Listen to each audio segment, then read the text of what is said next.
As Ghana heads to the polls on December 7th, the issue of election security is more critical than ever. With tensions rising in certain regions and contentious reforms sparking debates, how can we ensure peace and transparency during this pivotal election? Well, we're getting into this discussion right after this.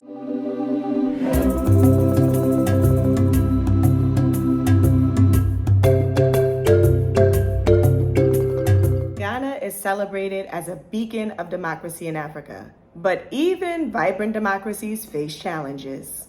In recent years, Ghana made it a requirement that all Ghanaians register for a Ghana card.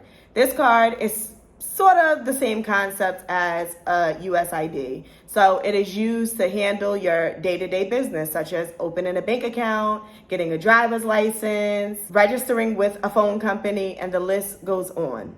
This requirement has made some people very uncomfortable because they feel that they should not have to be subjected to registering for this card. It should be something that they should be able to do on their own free will and not be mandated to do it. It is also necessary to have a Ghana card if you are going to be voting. Now, this raises some concerns for Ghanaians who are in remote locations who may experience some delays when trying to register for the Ghana card. And so many Ghanaians have faced difficulties when attempting to register for the Ghana card due to logistical delays, financial constraints, or administrative insufficiencies, all situations that are well beyond control. Many suggest that these challenges must be addressed before implementing such a policy to avoid marginalizing such voters who may not be able to get their card in time. Election hotspots, especially in the northern region, are under scrutiny. Statistics have labeled this region as an area that is prone to violence during elections. Land disputes often heighten these tensions. Divisions in communities, so you have one group of people who feel one way, and then you have another group of people who feel a completely different way when it comes to politics. There is division, and where there is division, there is always going to be high tensions, especially when you're living in an area where you're experiencing higher poverty and limited access to resources. And people also become very frustrated during these times and they feel that people coming into these positions should be doing something that is going to help them out of their situation. A lot of politicians make promises and then they get in office and they do something completely different. And people get to the point where they are just tired of it. So when it is time for voting to begin, they act out of frustration because they are tired of hearing broken promises. And it's like, when is someone actually going to come into power and think about the benefit of the communities? When is someone going to come into power and not take advantage of the vulnerable? When is someone going to come into power and actually do something to help the situation of those who are struggling financially, who don't have access to resources, and who are looking for a job? So many college students get out of college and they cannot even find a good job in a field that they spent so many years going to school to study. This is another reason why tensions rise and become so high during the time of voting.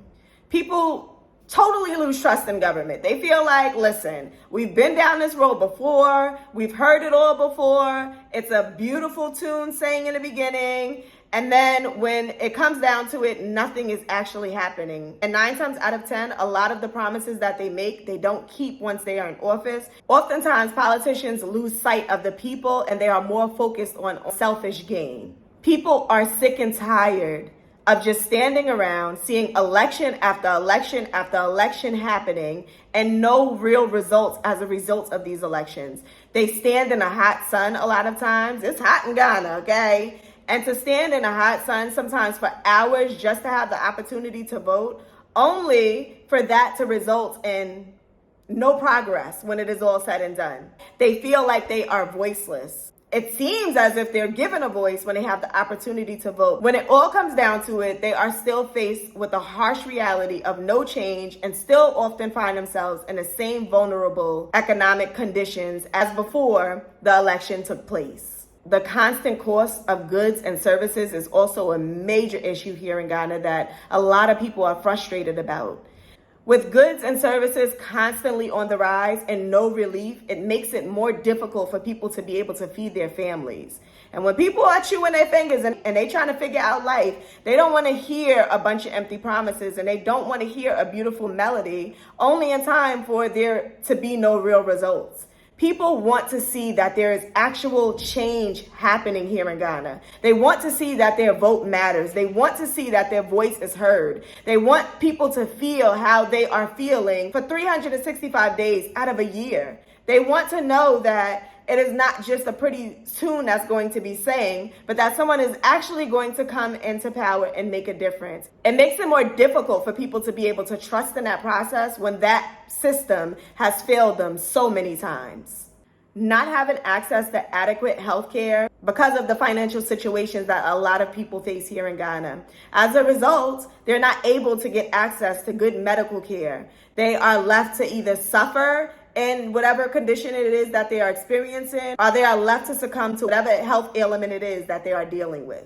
People deserve a fair chance. People deserve the right to have access to good medical care despite their financial situation. It should be no partiality when it comes to people receiving adequate health care. That's like, for example, when we had to take Emerald to the hospital because she broke her arm. They were not even willing to move forward until we produced the money to be able to get her x-rays and things of this nature. And it wasn't until we provided the finances that they addressed the situation. So and still to this day, I think, what if we didn't have those finances to be able to afford her injury? Would they just have left a 3-year-old on a side like waste to rot away because we didn't have the finances to be able to pay for her medical care? Ghana needs a reform when it comes to medical care. Let's not even get into the aspect of elderly people, mothers and children who are in the outskirts in these small villages. The majority of them are living in poverty. They're just trying to get by. How do they have the finances necessary to put into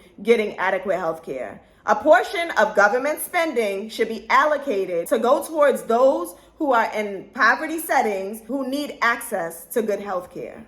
So yes, we need to address these issues, and we are waiting to hear what politician is not only going to come forward and speak about these very important and address these very important matters that are taking place, but we are also wanting to see actions. We don't just want to hear good talk. We want to see actions. We want actions to be put behind the spoken word that happened before the election.